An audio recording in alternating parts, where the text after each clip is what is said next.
Club বা আমাদের প্রতিষ্ঠান চাই খেলাধুলার মাধ্যমে প্রজন্ম এবং যারা এই খেলার মধ্যে জড়িত, তাহলে আশা করা যায় সে যেখানেই থাক না কেন খেলার কথা থেকে থাকেন, তাহলে সন্ধ্যার পর আপনারা কেউ খেলবেন না, থাকবেন না।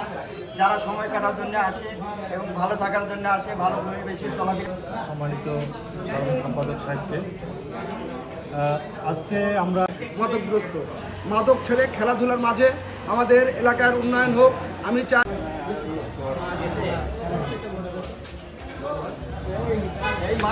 সাদা ভাই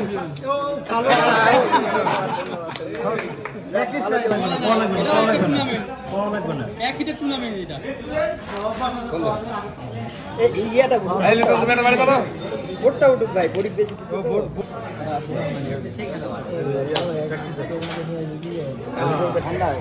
হ্যাঁ, আমি ঠান্ডা গরম করে দেন তো ভাই, কুড়িগুলা খেলেন, গরম করার জন্য খেলেন। আরে একটা